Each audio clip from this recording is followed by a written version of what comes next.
Assalamualaikum warahmatullahi wabarakatuh. Alhamdulillah wassalatu wassalamu ala Rasulillah. Segala puji bagi Allah Subhanahu wa taala, juga salawat dan taslimul besar Muhammad sallallahu alaihi wasallam. Melanjutkan tema dalam Kitabuz Zakah, dan kita sekarang masuk ke hadis yang ke-624. Wa an Muadz bin Jabal radhiyallahu anhu anna Nabiy sallallahu alaihi wasallam ba'athahu ila al-Yaman. Ya. 24, 23 sudah. Ba'athahu ila al-Yaman fa'amarahu an ya'khudha min kulli 30 baqaratin tabi'an aw tabi'ata wa min kulli 40 musinnah wa min kulli halimin dinaran aw adlahu mu'arifan aw adlahu mu'arifiyan. Rawahu al-khamsa wal lafdhu li Ahmad wa hassanahu at-Tirmidzi wa ashara ilayhi ikhtilaf fi waslih wa sahih Ibn Hibban wal Hakim. Dari Muadz bin Jabal radhiyallahu anhu bahwasanya Nabi SAW pernah mengutusnya ke negeri Yaman sebagai dai, maksudnya beliau memerintahkannya untuk mengambil zakat dari setiap 30 ekor sapi, seekor anak sapi berumur setahun atau setahun lebih yang jantan atau betina. Jadi kalau sudah mencapai 30 ekor sapi, maka zakatnya seekor anak sapi berumur setahun lebih yang jantan atau betina. Dan setiap 40 ekor sapi, seekor sapi betina berumur 2 tahun lebih. Dan setiap orang yang telah balik diambil 1 dinar atau yang sebanding dengan nilai itu pada kaum mu'afir. Riwayat Ahmad, riwayat Imam 5 dan lafadznya menurut riwayat Ahmad. Hadis hasan menurut Tirmidzi, dan ia menunjukkan perselisihan pendapat tentang mausulnya hadis ini. Ibn Hibban dan Hakim menilainya hadis yang sahih. Kita lihat footnote nomor 1. Tabi' adalah anak sapi yang berumur 1 tahun. Itu kalau nilainya 30 ekor sapi, maka dikeluarkan zakatnya 1 ekor tabi', yang berarti sapi yang berumur 1 tahun. Kalau mencapai 40 ekor sapi, maka zakatnya adalah musin, yaitu sapi yang berumur 2 tahun. Sementara mu'afir adalah nisbat kepada mu'afir, suatu suku di Yaman yang kepada mereka pakaian mu'arifi dinisbatkan. Diambil pelajaran daripada hadis ini bahwasanya yang pertama, zakat sapi itu dimulai dari 30 ekor, maka dikeluarkan 1 ekor, dan 1 ekor itu umurnya setahun. Kalau dia tidak punya di peternakannya zakat yang 1 tahun umurnya ini, dia boleh, sebagaimana kita jelaskan yang lalu, mencari sapi gantinya, baik dia datangkan dari luar peternakannya atau dia mengambil yang setengah tahun, misalnya 6 bulan umurnya 2 ekor, disatukan maka menjadi sapi yang 1 tahun. Pelajaran kedua, kalau mencapai 40 ekor, maka yang dikeluarkan sapi berumur 2 tahun. Dan pelajaran yang ketiga, pada saat itu ada pemungutan 1 dinar dari setiap yang sudah balik dari suku Mu'arif. Kenapa diambil dari mereka? Dari suku Mu'afir. Karena mereka semua pedagang, rata-rata pedagang pakaian tadi yang dikatakan itu. Dan pada saat itu penentuan zakat untuk mal belum diterapkan, maka ditentukan saja mereka menyumbang 1 dirham, 1 dinar untuk 1 orang sebagai bentuk zakat yang dikeluarkan dari bisnis pakaian atau kain mereka. Selanjutnya masih hampir sama, hadis 625,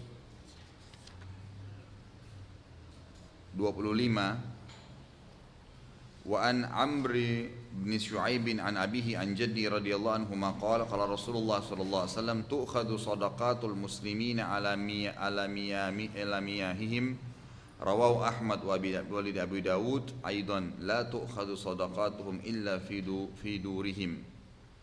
Dari Amr ibn Syu'aib dari ayahnya dari kakeknya bahwasanya Rasulullah SAW bersabda, zakat kaum muslimin diambil tempat-tempat sumber air mereka. Riwayat Ahmad menurut hadis ini menurut Imam Abu Dawud bunyinya zakat mereka tidak diambil kecuali di kampung mereka sendiri. Jadi pelajaran yang diambil di sini adalah zakat yang diambil dari seseorang dari tempat dia hidup, tempat dia bekerja, sumber penghasilannya. Misal contohnya, ada orang punya harta sekitar 100 juta. Sampai haul 1 tahun, masanya dia harus bayar zakat. Tapi ternyata ada orang datang yang pemungut zakat bilang, kamu kan akan dapat warisan. Warisannya belum dibagi, orang tuanya belum mati. Tapi karena di tempat strategis sudah dinilai oleh pemungut zakatnya. Lalu dia bilang, itu kan nanti akan nilainya 5 miliar misalnya, kau akan dapat. Berarti zakatnya jangan lagi 2,5% dari 100 juta, tapi dari 5 miliar 100. Nah ini yang dimaksud dalam hadis ini nggak boleh. Yang dimaksud diambil di tempat-tempat air mereka, maksudnya adalah memang harta yang mereka milikin, yang ada bersama mereka. Jadi makna hadis yang mengatakan sesungguhnya zakat kaum muslimin diambil di tempat-tempat sumber air mereka, maksudnya adalah tempat sumber pendapatan mereka, tempat mereka hidup, dan sudah ada harta itu di tangan mereka yang mencapai haul setahun dan mencapai nisabnya. Jelas Bu ya?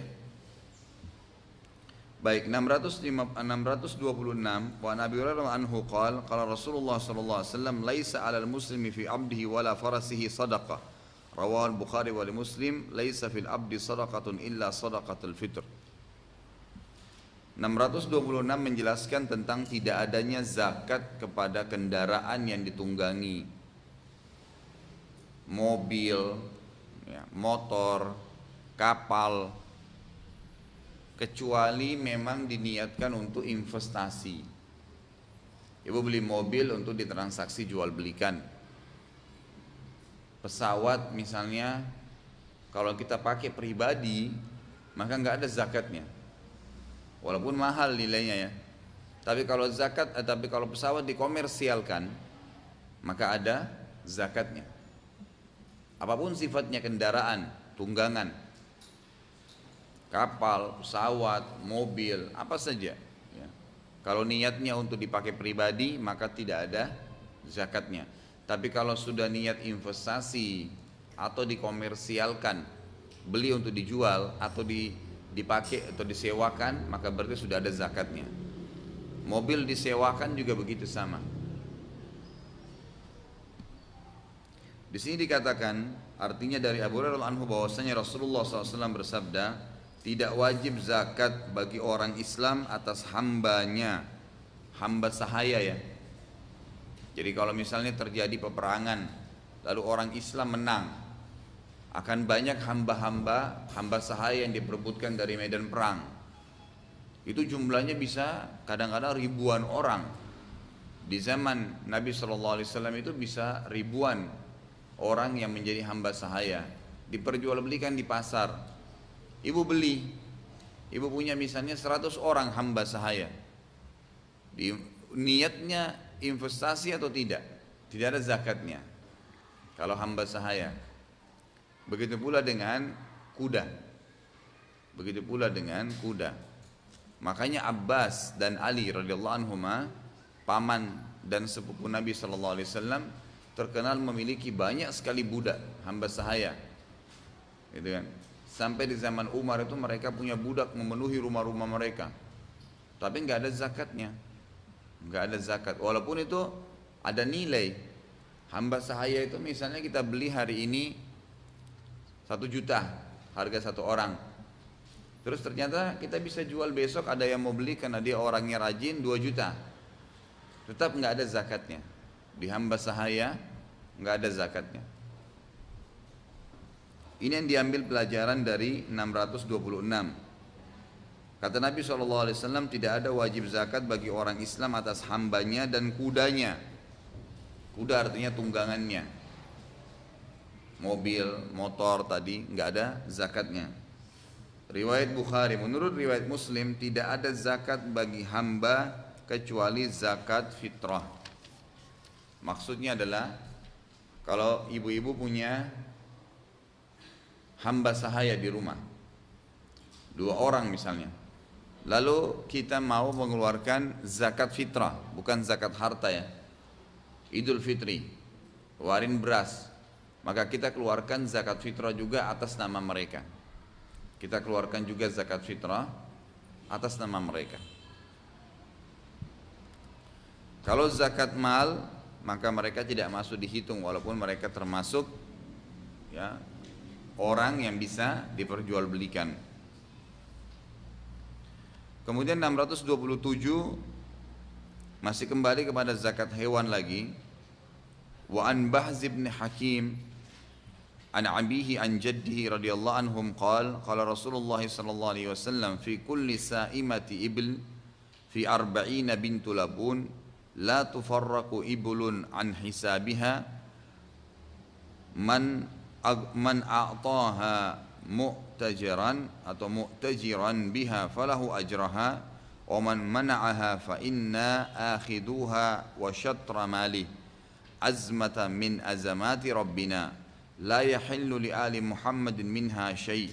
Rawahu Ahmad wa Abu Dawud wa An-Nasai wa Sahih al-Hakim wa 'allaqa asy-Syafi'i al-qawla bihi ala thubutih. Dari Bahz ibn Hakim, dari ayahnya, dari kakeknya, bahwasanya Rasulullah sallallahu alaihi wasallam bersabda, pada setiap 40 ekor unta yang dilepas mencari makan sendiri, zakatnya seekor anak unta betina yang umurnya memasuki tahun ketiga. Tidak boleh dipisahkan unta itu untuk mengurangi perhitungan zakat. Nanti saya jelaskan ya, sekarang baca terjemahnya dulu. Barang siapa memberinya karena mengharap pahala, ia akan mendapat pahala. Barang siapa menolak untuk mengeluarkannya, maka kami akan mengambilnya beserta setengah hartanya karena ia merupakan perintah tegas keras dari Tuhan kami. Keluarga Muhammad tidak halal mengambil zakat sedikit pun. Riwayat Ahmad, Abu Daud dan Nasai, hadis sahih menurut Hakim. Syafi'i memberikan komentar atas ketetapan hadis ini. Kita ambil pelajaran daripada hadis ini. Yang pertama adalah setiap 40 ekor unta, kalau dia dilepaskan makan sendiri, artinya tuannya tidak mengeluarkan lagi biaya karena makan sendiri, secara otomatis zakatnya lebih besar. Seekor unta betina yang umurnya memasuki tahun ketiga. Sebagaimana nanti kita akan lihat, perairan yang airnya itu sendiri ya, dikena hujan alami dibandingkan dengan perkebunan yang memang kita capek ya, dibuatin perairan ada biaya, itu beda zakatnya. Beda zakatnya. Kalau yang ada biaya kita lebih kecil, bisa 5% saja. Tapi kalau kita terlibat di situ atau kita tidak terlibat, itu maka dikeluarkan 10%. Nanti akan ada di perkebunan itu.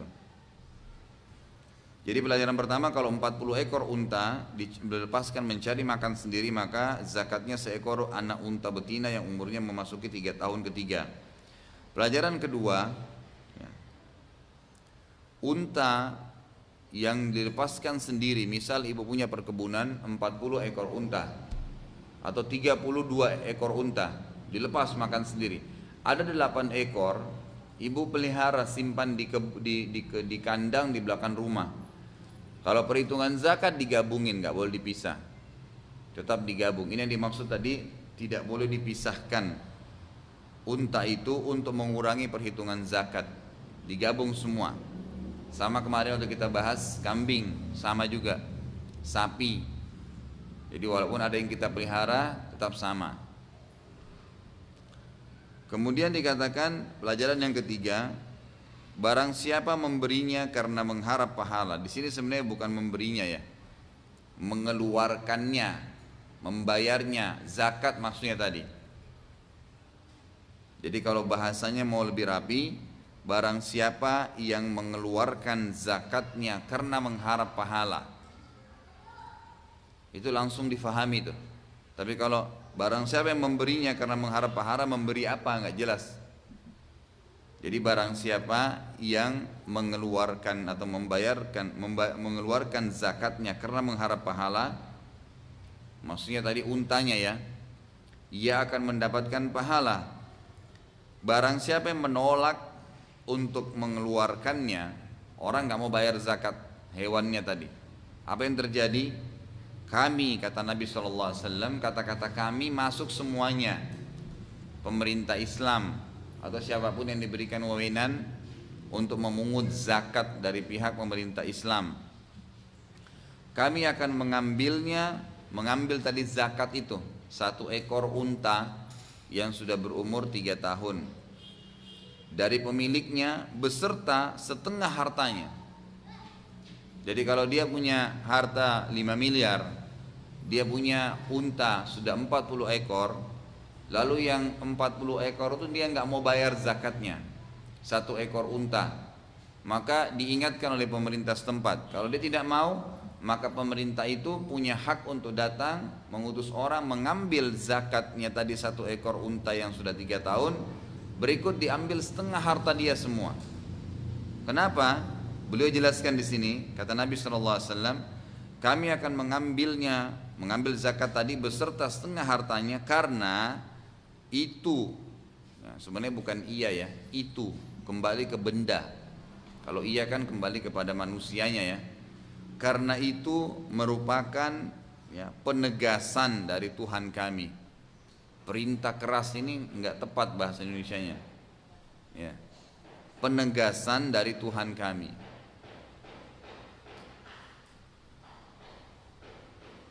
Itu pelajarannya.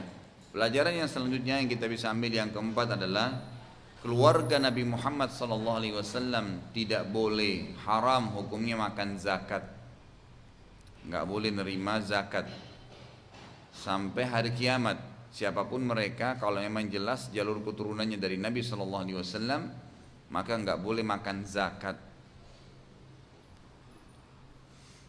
Ini juga dikuatkan dengan hadis Bukhari yang lain, tidak disebutkan mungkin ya, tapi pernah Hasan radhiyallahu anhu mau memakan kurma, tapi kurma itu dari hasil zakat.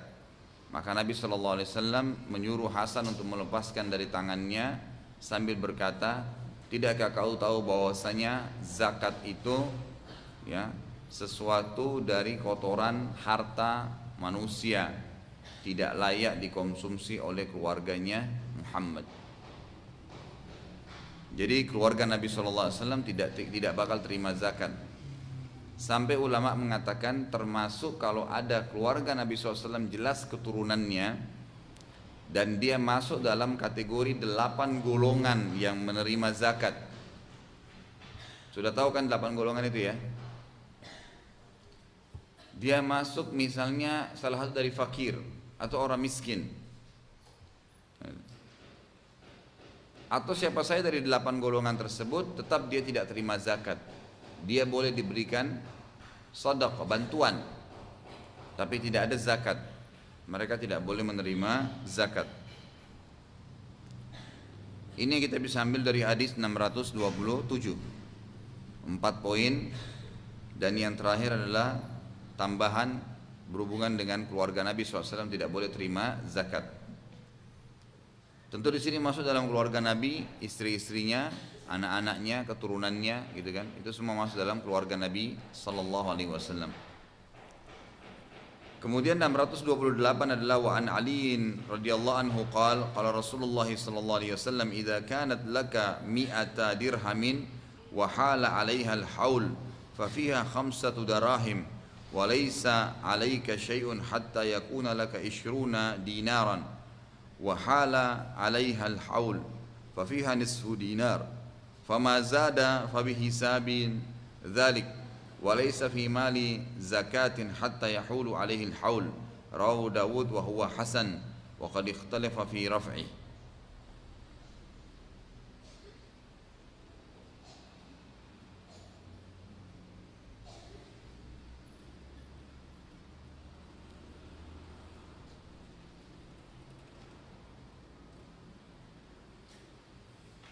Sedikit dulu kita kembali ke footnote ya.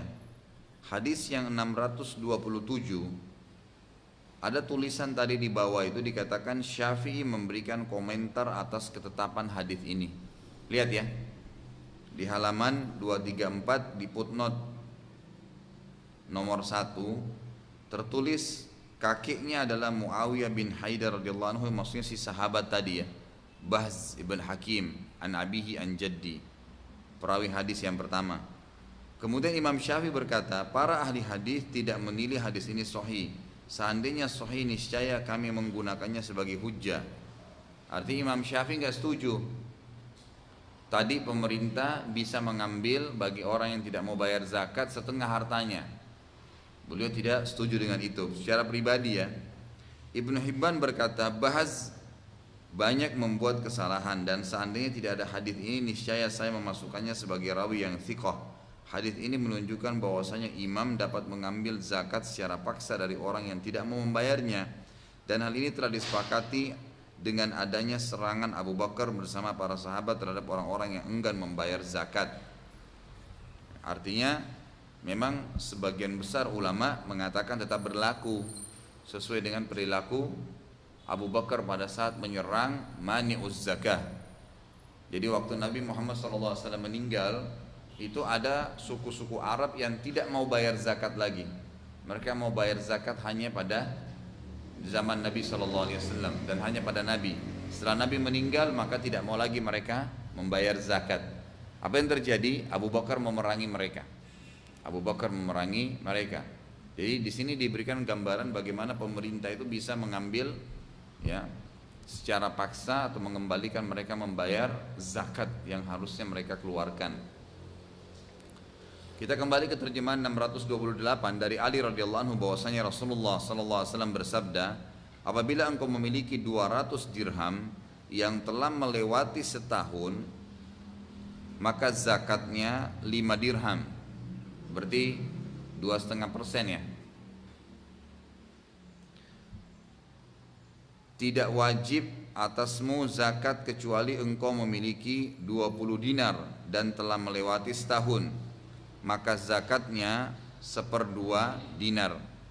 Jika lebih dari itu maka zakatnya menurut perhitungannya. Harta tidak wajib dikeluarkan zakat kecuali telah melewati setahun. Hadis hasan diriwayatkan oleh Abu Daud. Kemarfu'annya hadis ini diperselisihkan. Marfu' itu maksudnya diangkat kepada Nabi sallallahu alaihi wasallam. Saya bacakan footnote nomor 1. Hadis ini diriwayatkan juga oleh Imam Ahmad, Tirmidzi dan Nasa'i. Hadis yang diriwayatkan dari Ali adalah melalui jalur Asim bin Damrah dari Ali dan jalur Al-Harith bin Al-A'war dari Ali. Al-Bukhari berkata keduanya menurutku sahih.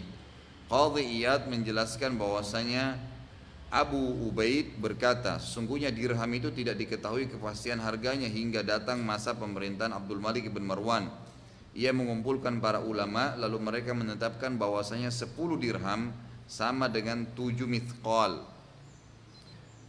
Ahmad bin Husain Al-Husaini menyatakan bahwasanya ia telah mengadakan penelitian tentang masalah ini dan mengadakan analisa terhadap sejumlah dirham dan dinar ia berkesimpulan bahwasanya harga 1 dirham dengan uang Mesir itu sama dengan 2/4 kurs. Sedangkan 1 dinar sama dengan 25 kurs. Jadi diistilahkan di Mesir itu kurs, ya. Ada istilah mata uangnya di sana. Supaya tidak membingungkan istilah-istilah yang ada dalam hadis ini, maka kita ambil general hadis yang ada nanti datang setelahnya juga menjelaskan masalah harta. Kalau dana kita sudah mencapai hitungan 85 gram emas, berarti wajib dikeluarin zakat 2,5%. Itu kesimpulannya. Jadi kalau harta kita mencapai nilai 85 gram emas, maka wajib mengeluarkan zakatnya 2,5%. Ya, seperti itu saja dikalikan.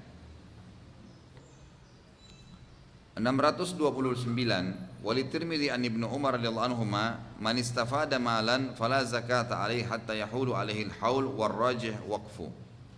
Menurut riwayat Tirmidzi dan Ibnu Umar radhiyallahu anhu bahwasanya barang siapa yang memanfaatkan atau mengembangkan harta tidak wajib zakat atasnya kecuali setelah mencapai masa setahun. Ibu investasi yang pernah saya jelasin, kita beli properti, beli 3 rumah, belum masuk setahun sudah laku, gitu kan? Apakah kita wajib keluarin zakat pada saat itu? Jawabannya tidak. Tetap diakumulasi dengan haul setahun. Dan haul ini adalah masa harta kita tinggal bersama kita setahun, ya. Dan ibu tentukan sendiri. Misal saya mau hitung haul saya mulai Ramadan ke Ramadan, gitu kan? Sya'ban ke Sya'ban. Biasanya orang pilih Ramadan. Sekarang Ramadan yang tahun lalu kita sudah mulai niat untuk haul kita. Apapun yang kita dapatkan terus berjalan sampai Ramadan akan datang, itu diakumulasi nanti.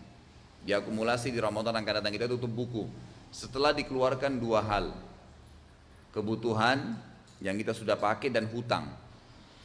Kalau 2 ini sudah keluar, barulah sisanya diakumulasi. Kalau mencapai nisab 85 gram emas, maka baru kita keluarkan zakatnya, ya. Jadi itu syarat mutlak zakat.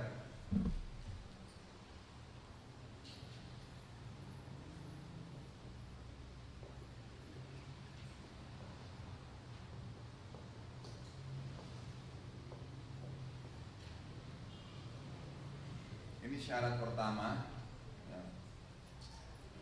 Yang kedua nisab.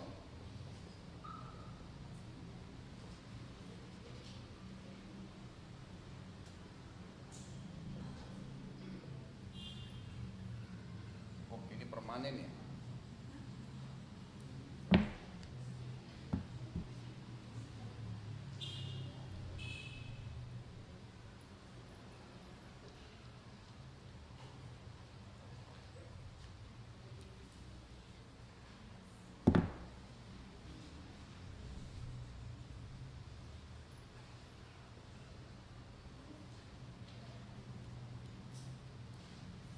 Kayaknya kalau bahas bab zakat ini ngantuk, ya.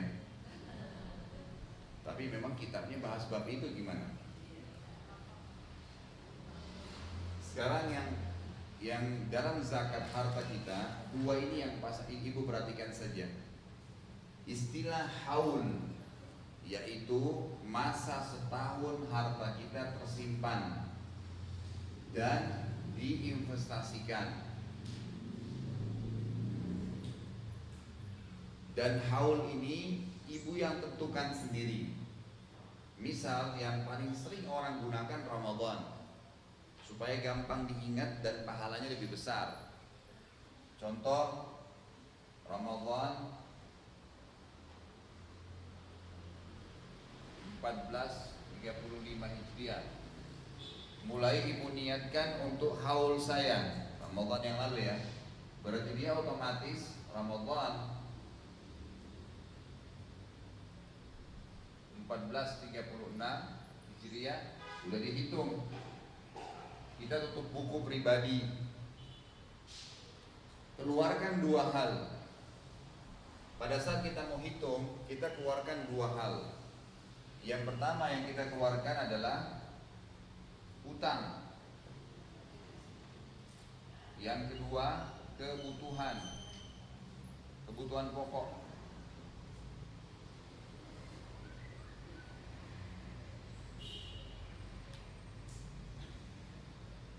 Jadi misal Ramadan nih yang lalu berjalan, sekarang sudah berapa bulan dari Ramadan, sekitar 6 bulanan misalnya. Maka selama 6 bulan ini berjalan, ternyata ibu dapat warisan, dapat keuntungan bisnis, nggak usah dizakatin dulu, kumpulin semua, nggak ada yang dikeluarin. Termasuk misal kita dapat warisan 100 juta, ada kebutuhan kita, pengen beli mobil 70 juta, dikeluarin. Berarti keluar tuh kebutuhan pokok, mobil kita mau pakai. Kemudian kita punya utang 20 juta, ya udah dibayar lagi 20 juta utangnya. Sisa dari 100 juta warisan misalnya, kita sisa punya 10 juta, didepositkan, taruh di rekening, gitu, disimpan, tabung aja. Nah nanti itu yang 10 juta yang diakumulasi dengan harta-harta lain kalau tiba Ramadan. Jadi ini masa setahunnya. Yang kedua, kalau sudah misal tiba masa setahun, ibu lihat harta yang tertinggal. Kalau Ramadan misalnya, 1 Ramadan tahun depan, ibu udah mulai hitung. Ini buku rekening saya, dana yang ada sekian, gitu kan? Saya punya aset investasi, misalnya 3 mobil yang akan saya jual. Saya punya tanah di Bandung, di mana yang saya mau jual, bukan untuk dipakai ya. Maka dikeluarin zakatnya, dikumpul akumulasi total. Kalau misalnya dia bentuk tanah, diprediksi harga saja. Sebagian ulama mengatakan boleh kita hitung modal kita saja. Misal ibu beli tanah di Bandung, harganya 200 juta, gitu kan? Tiba masa haulnya setahun Ramadan, saya masih dalam bentuk tanah tapi niat untuk investasi, gitu ya. Bagaimana saya keluarin zakatnya? Apakah saya harus hitung harga tanah itu sekarang atau yang saya beli? Maka kita hitung pada saat kita beli 200 juta awal misalnya. Walaupun nilainya sekarang sudah 2 miliar, karena memang belum laku, tidak tahu tanah itu laku atau tidak, maka kita hitung modal awal kita saja. Nanti diakumulasi, kemudian dilihat kalau mencapai nilai emas 80 gram emas, baru dikeluarin zakatnya. Ini 2,5%. Boleh dalam bentuk zakat ini emas, kalau memang dia dasarnya emas yang kita pegang, atau dalam bentuk uang kalau selain emas. Emas dan perak boleh bentuknya sama. Emas, perak, hewan, peternakan ya, hasil kebun, itu sama semua. Ibu punya kebun mangga, hasilnya banyak. Tapi ini beda ya, kalau nanti kita kalau perkebunan itu dikeluarkan pada saat dia panen. Tidak Pak, haulnya dia bukan setahun tapi panennya. Kalau kayak kelapa sawit, panennya 5 tahun sekali. Yang nanti 5 tahun baru dikeluarin zakatnya, bukan dihitung setiap tahunnya. Kalau perkebunan yang hasil panen. Tapi yang paling aman kalau orang mengeluarkan zakatnya dalam bentuk uang yang bisa dipakai langsung oleh 8 golongan yang sudah jadi target yang diperintahkan oleh Allah Subhanahu wa taala. Ya.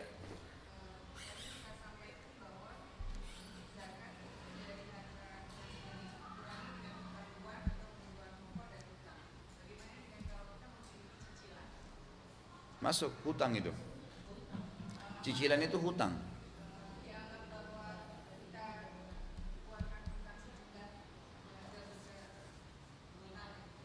Kalau kita niatnya mau bayar semua, ibu punya cicilan mobil 200 juta, ya kan? Datang tiba masa haul pembayaran zakat. Lalu ibu punya uang sekian miliar. Kalau ibu niatnya mau lunasin langsung, maka berarti dikeluarin semua itu. Tapi kalau ibu cuma masih mau bayar nyicil, nggak mau lunasin, maka berarti yang dipotong yang hanya mau bayar utang, yang hanya mau dibayar pada saat itu, cicilannya saja. Jangan sampai kita hitung total utang semua sehingga nanti tidak kena zakat. Sementara kita bukan mau lunasin. Tapi kalau kita niat memang mau lunasin, ya silahkan, nggak masalah. Ada lagi yang mau bertanya? Baik.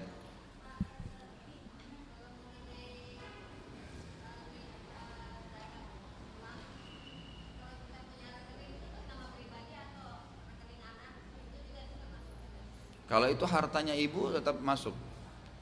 Kalau misal seorang suami bilang pada istrinya, dibeli mobil nih, ini mobil untuk kamu. Suaminya sudah bilang begitu ya. Itu sudah bukan harta suami. Itu sudah milik si istri. Nanti dia kalau misal si istri meninggal, itu menjadi warisan yang nanti walaupun suaminya yang belikan, tetap akan mendapatkan bagian dari suami. Dan kapan suami meninggal, mobil yang dipakai oleh si istri yang sudah diberikan tadi, namanya hibah, itu nggak boleh lagi dibagi warisan ke anak-anaknya, karena itu sudah memang punya istrinya. Sama kasus kalau ibu, misal bukain rekening anak kita setiap bulan, saya kasih dia uang 200.000 dari saya buat tabungan anak saya, itu udah nggak masuk hitungan hartanya ibu, itu harta si anak. Selama dia belum balik, dia nggak punya kewajiban zakat. Jadi dia tetap aja begitu. Apalagi itu memang tidak mencapai nilai yang besar ya, tidak mencapai haul, tidak mencapai nisab. Tapi kalau harta itu memang mencapai nisab, maka yang lebih rajih pendapat ulama keluar zakatnya, walaupun anak kecil. Jadi dia zakat sendiri, kita zakat sendiri. Tapi apa yang sudah ibu kasih ke anaknya ibu, udah bukan dihitung hartanya ibu lagi.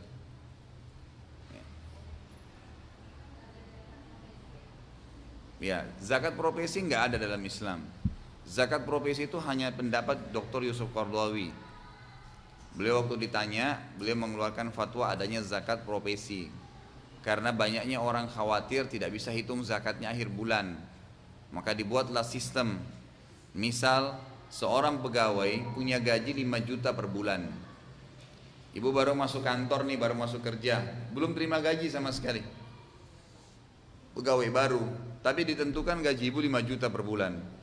Maka menurut pendapat zakat profesi ini, dia harus dihitung langsung setahun.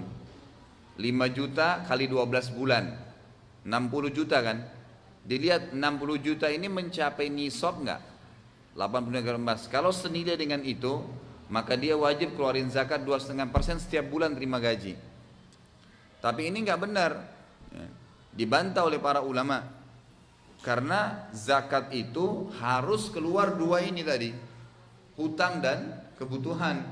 Sekarang orang misalnya kebutuhan kita sebulan 5 juta, bayar uang sekolah SPP anak, bayar iuran keamanan komplek, bensin, listrik, air, apalah semua. Ternyata kebutuhan rumah kita sendiri dengan 2 anak atau 3 anak, dengan istri misalnya 5-6 juta, gaji 5 juta. Dari mana dia harus potong zakat? Dia sendiri nggak bisa gitu kan. Nah jadi zakat profesi itu tidak masuk dalam pendapat jumhur ulama, mengatakan tidak ada dalil sama sekali. Jadi tetap walaupun dia pegawai, nanti dia akumulasi aja satu tahun dilihat keadaannya. Jangankan itu, jumhur ulama bilang kalau ada orang nih, ibu-ibu, masya Allah, Allah berikan kelebihan rezeki. Kita niat mau zakat nih, Ramadan ke Ramadan ya. Pas tiba di akhir Sya'ban, besok Ramadan, ini akhir bulan Sya'ban, besok ibu sudah masuk haul ya, udah setahun. Ternyata kita sakit dan butuh bayar biaya rumah sakit. Harta yang tadinya kita pakai tiba-tiba nggak jadi. Atau memang kita kumpul-kumpul harta, kita belum punya mobil. Di akhir Sya'ban kita beli mobil. Memang betul-betul kebutuhan ya, jangan kena lari dari zakat. Jangan sudah punya mobil, karena besok mau masuk haulnya, sengaja beli lagi mobil, karena mobil walaupun kita punya 3 nggak ada zakatnya. Nggak ada. Kendaraan nggak ada zakat. Kendaraan, rumah, pokoknya yang dipakai nggak ada zakatnya. Pakaian, jam tangan. Kemarin tuh saya jelasin ini iya, ada lain mas sama belian ada. Itu kan perhiasan, beda. Tapi mobil, Sampai ada ibu-ibu kemarin di Kemang tanya saya, bagaimana dengan tas Ustaz? Ah, ini karena tasnya mahal-mahal gitu kan. Dikoleksi, beli tas setiap bulan satu gitu kan. Nilainya kan banyak. Nah selama dia pakai, dia tidak niat untuk investasi, untuk jual kembali, maka berarti tidak ada zakatnya. Jelas ya tadi?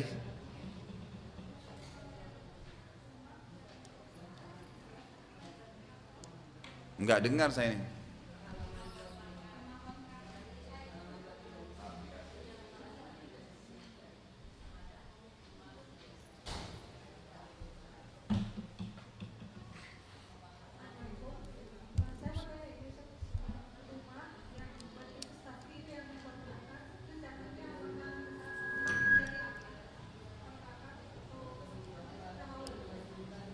Tetap haul. Dimatikan dulu Bu, matikan mic-nya.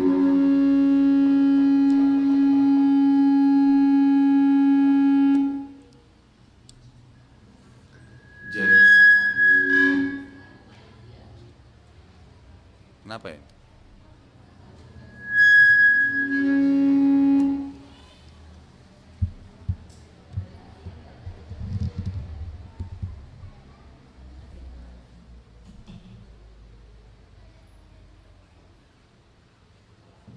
Jadi kalau rumah ibu kontrakan, tetap keluar zakatnya nanti haul.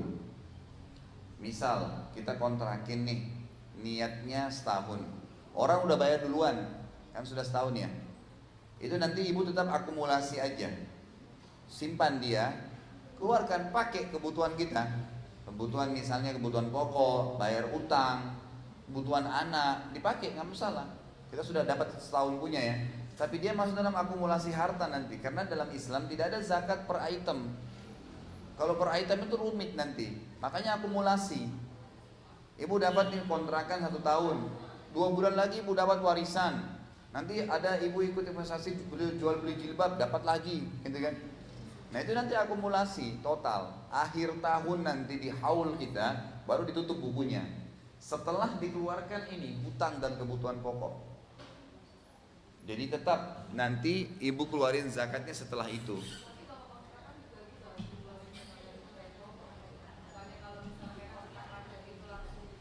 Enggak, sama. Semua nilai investasi maka dikeluarkan setelah haul 1 tahun. Kecuali kalau tadi saya bilang perkebunan, perkebunan itu panen, sawah, ladang, ya itu nanti akan dikeluarkan pada hari dia panen. Ibu panen 3 bulan sekali bawang, setiap panen keluarin zakatnya. Kalau dia pakai perairan sendiri ya, artinya kita buatin perairan itu sehingga ada tertampung air, kita keluarkan biaya, maka zakatnya 5%. Ini kalau perkebunan ya. Kalau dia alami ya, tidak ada sama sekali itu 10%. Artinya Allah turunin hujan, tersayurkan air sendiri, kita nggak ada biaya apa-apa. Zakatnya lebih besar, mencapai 10% dari hasil panen.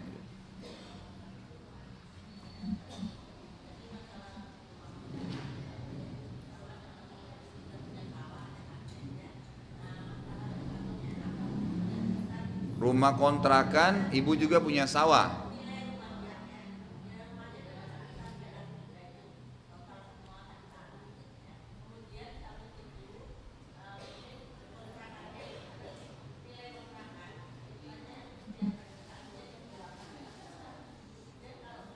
Bentar Bu, sebentar, saya kurang jelas.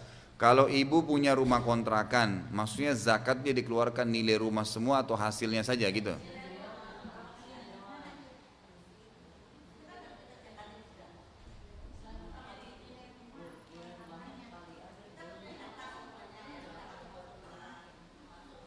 Saya bukan ini Bu ya, bukan tidak paham, tapi tidak dengar. Di sini kayak kipas anginnya deh. Coba diulangi lagi Bu.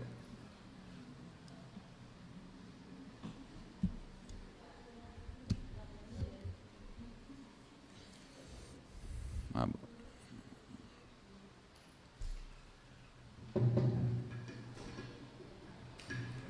Terima kasih. Assalamualaikum warahmatullahi wabarakatuh.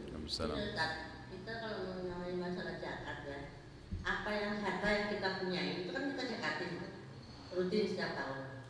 Kemudian misalkan seperti rumah kontrakan, rumahnya sendiri kan merupakan harta yang harus dijalani juga.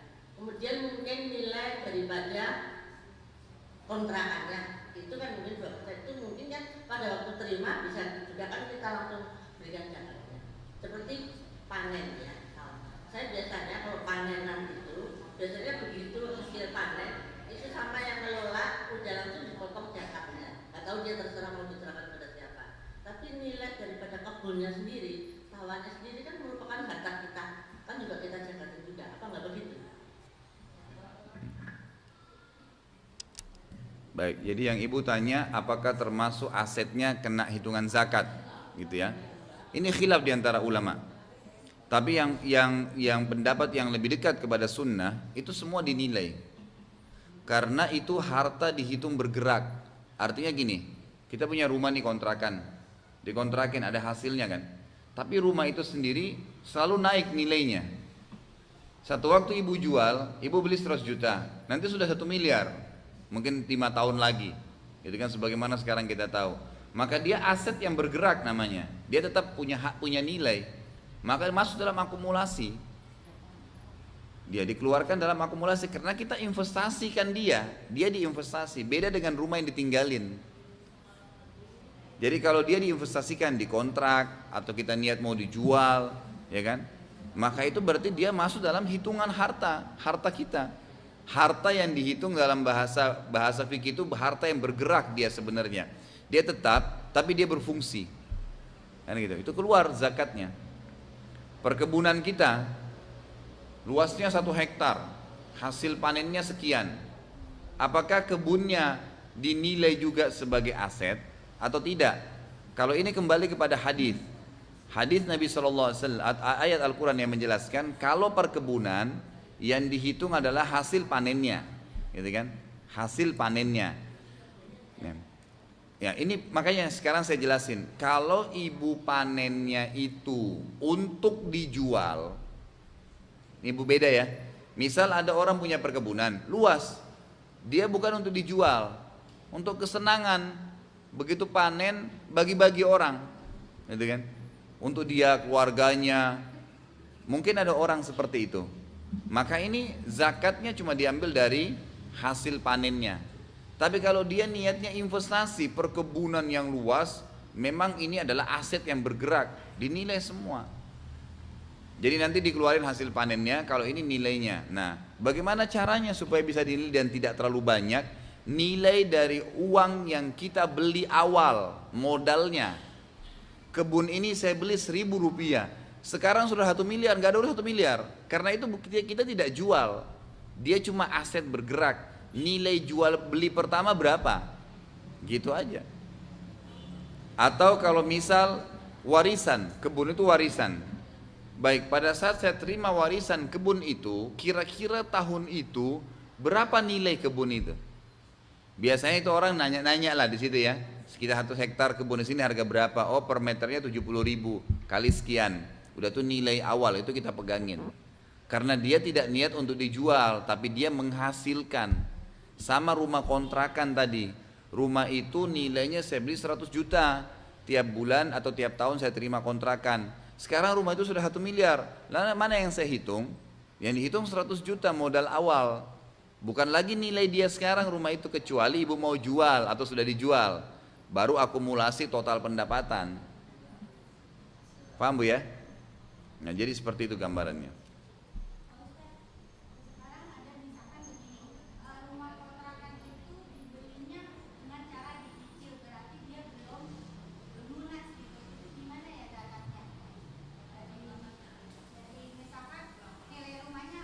Belum dihitung harta dia. Kalau saya paham, kalau kita lagi cicil rumah dan rumah itu dikontrakkan, selama belum lunas cicilannya, belum dihitung hartanya ibu. Tidak masuk hartanya ibu, jadi tidak usah dihitung zakat. Iya, tapi dia belum lunas, itu masih hutang. Enggak, zakat nanti dari hasilnya. Kalau ibu kontrakannya 12 juta per tahun, akumulasikan dengan harta yang lainnya sampai 1 tahun. Tapi rumahnya selama belum selesai cicilannya masih dihitung hutang.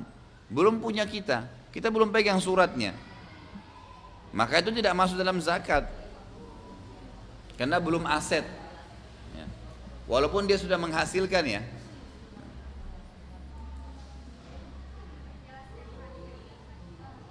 Kayaknya banyak hartanya ibu-ibu ya. Ini belum bicara masalah peti emasnya di rumah ya.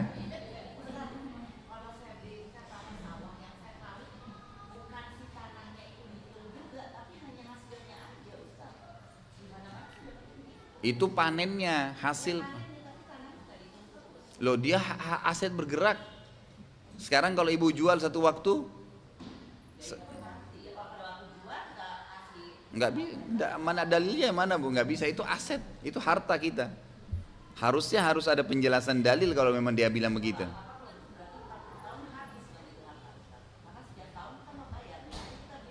Bu, zakat itu 2,5%, nggak seberapa dibandingkan harga tanah itu.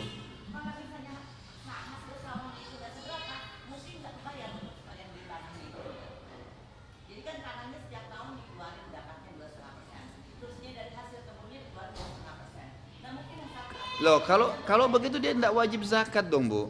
Kalau misalnya aset dia kebun sama hasilnya nggak bisa menutupi nisab dia, nggak ada zakat. Loh iya, kalau tidak mencapai nisab dari hasil panennya, gitu kan? Dan dia tidak punya kemampuan, misal orang punya kebun, hasilnya panen 100 kilo, itu udah dikeluarin zakatnya. Tapi misalnya itu kan pada saat panen ya, tiba setahun diakumulasi total harta dia. Ternyata dia nggak punya kecuali kebun itu, dia nggak punya ya. Bedakan hasil kebunnya bu, hasil kebun dikeluarin zakat pada saat panen. Kalau tanahnya sendiri itu akumulasi 1 tahun. Ternyata dalam 1 tahun dia nggak punya kecuali kebun itu, dan dia pun tinggal di situ misalnya, dia tinggal di situ, maka nggak ada kewajiban zakatnya. Tanahnya nggak ada kewajiban zakat, karena dihitung itu punya dia yang dia tempatin, yang dia ini kan gitu. Beda dengan hasil panennya tadi.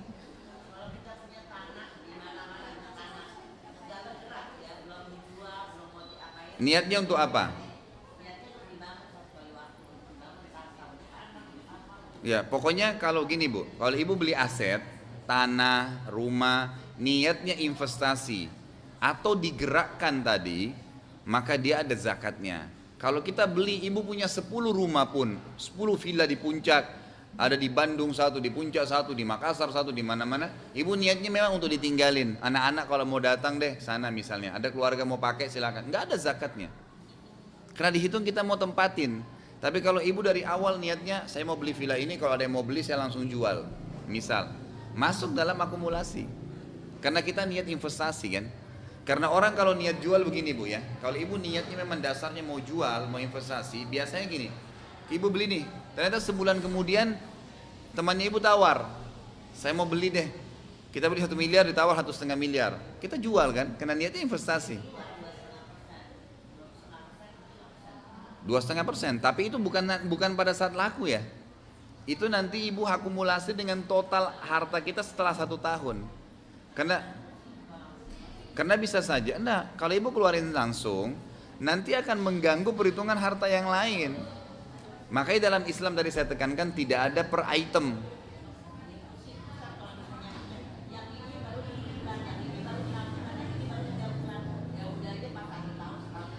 Loh memang begitu. Emang akhir tahun semuanya. Jadi gini bu, ibu harus paham dulu. Ibu Dina kalau awal dari tadi hadir, makanya saya gambarkan nih. Bentar bu ya. Haul ini adalah masa setahun yang kita tentukan sendiri. Ramadan ke Ramadan. Apa yang ibu dapatkan di antara 2 Ramadan ini masuk semua. Misal ibu baru dapat harta warisan di bulan Sya'ban, besok Ramadan, tapi ibu sudah hitung haul, ya hitung sekalian. Besok Ramadan sudah masuk dalam akumulasi harta kita. Bukan berarti kita baru dapat warisan nih, tunggu setahun lagi deh baru saya hitung. Enggak, di haul kita itu. Ramadan ke Ramadan, semua yang ibu dapatkan dalam Ramadan ke Ramadan ini saya kasih tulis tahunnya tuh. Ramadan 1435 ke Ramadan 1436. Semua yang ada di antara keduanya masuk dalam akumulasi hitungan. Ya, setelah dikeluarkan apa? Hutang dan kebutuhan pokok. Tadi ibu dapat warisan, beli mobil, butuh mobil. Walaupun misalnya mobil saya sudah bagus, tapi saya mau ganti deh mobil lain, nggak apa-apa. Itu termasuk kebutuhan, nggak masalah. Para sahabat itu mereka punya kuda, mereka dapat warisan, mereka dapat harta, mereka beli ganti kuda baru, nggak ada masalah. Nggak masuk dalam akumulasi karena kudanya bukan investasi untuk dipakai. Tapi kalau dia buat peternakan untuk kuda, memang untuk didagangkan, itu lain, berbeda. Jadi supaya tidak bingung, itu semua yang didapat, jangan per itemnya. Kalau per item bingung. Ini misal Ibu Dina tadi dapat warisan bulan Sya'ban atau bulan Rajab. Berarti nanti Rajab tahun depan deh baru saya zakatin. Itu bingung nanti karena per item. Enggak, yang 3 bulan, yang 1 hari, yang setengah hari. Pokoknya masuk dalam haul saya, ya ditutup bukunya nanti. Gitu. Ingat setelah dikeluarkan hutang. Dan semua aset yang masih dicicil tidak masuk dalam hak kita. Tidak ada zakatnya. Karena dihitung masih belum milik kita. Mulai panas nih masalah harta ya.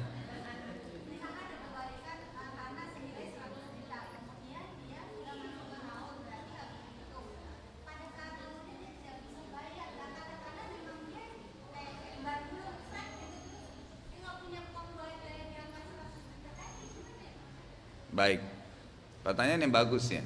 Ada orang punya dapat warisan 100 juta, tapi dalam bentuk tanah misalnya, atau dalam bentuk rumah. Dia sudah niat haul dari Ramadan lalu. Ternyata bulan Rajab dia dapat warisan rumah tadi. Tiba Ramadan akan datang, dia nggak bisa bayar zakat. Kenapa? Karena semua dalam bentuk aset misalnya, bentuk rumah 3, ya, bentuk tanah. Tapi sudah. Nah, kembali ke niatnya sekarang, dia niat ini semua ditinggalin untuk dia tinggalin atau memang dia pakai untuk dijual kah? Dia mau jual satu waktu untuk jadi modal usahanya kah? Tergantung niatnya. Dia lebih tahu urusan dia dengan Allah. Kalau misalnya ternyata rumah warisan yang dapat 100 juta langsung dia bilang, oh kalau laku saya mau kalau ada yang tawar saya mau jual. Itu udah masuk dalam hitungan sebenarnya. Ternyata tiba Ramadan masa haul, ya, ibu nggak punya uang mau dikeluarin dalam aset. Baik, akumulasikan berapa? Kira-kira aset ini semua sekian. Akumulasikan zakatnya sekian. Saya belum punya harta sekarang, taib, nggak apa-apa. Nanti pada saat selesai, misalnya ternyata bulan Zulhijjah, laku tuh barang saya, gitu kan? Laku barang saya. Maka zakat yang kemarin saya sebenarnya sudah harus bayar, tapi masih dalam bentuk aset dikeluarkan nanti. Tapi ibu sudah tahu zakatnya berapa yang dikeluarkan? Hah? Enggak double. Jadi tetap dia keluarkan. Dia misalnya nih, dia mau keluarkan Ramadan ya, 1436 tiba masa haul. Ternyata tidak ada dana dia, semua aset. Semua dalam bentuk rumah yang mau dijual belum laku, semua dalam bentuk ini. Baik, sekarang bagaimana cara perhitungannya dia nggak punya? Akumulasi saja dalam bentuk hitung-hitungan ya. Misal kalau ini nilainya sekian, zakatnya 2,5% sekian. Saya belum bisa keluarin, baik, itu utang saya sama Allah. Ternyata bulan Zulhijjah lewat nih, mulai kita masuk haul kedua ya. Ramadan lagi kita sudah niat nih, Ramadan ini ke Ramadan 1437 haul lagi kan. Itu lain lagi, itu sudah tidak ada urusan, itu nanti ditunggu Ramadan nanti tahun depan. Tapi yang utang tadi kita Zulhijjah ternyata kita sudah dapat duit. Harus keluarin zakat yang sebelumnya 1436-nya. Jadi keluarin pada saat kita sudah punya uang. Karena kita punya bukan nggak punya, hanya dalam bentuk aset kan. Hanya.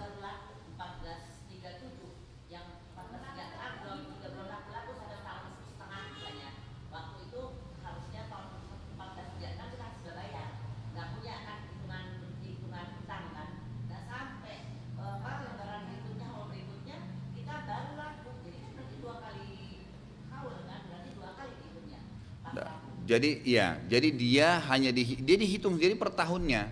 Jangan dibayangkan oh nanti kalau 2 kali berarti saya dibayar double. Kalau memang terjadi hal seperti itu, memang kita harus keluarin zakatnya di awal tahun lalu gitu kan, tapi kita belum keluarkan, ternyata sampai haul tahun depan lagi baru, ya memang kita bayar masing-masing per tahunnya.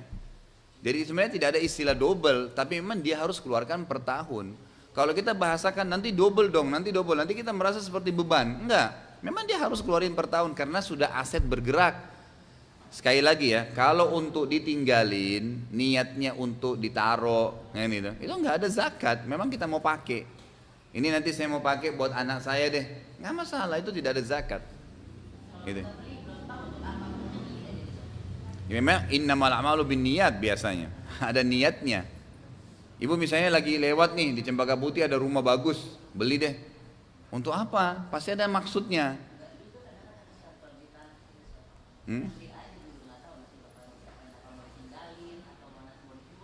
Enggak, biasanya ada niat awal, Bu. Oh, ini nanti saya mau simpan deh, buat simpan misalnya.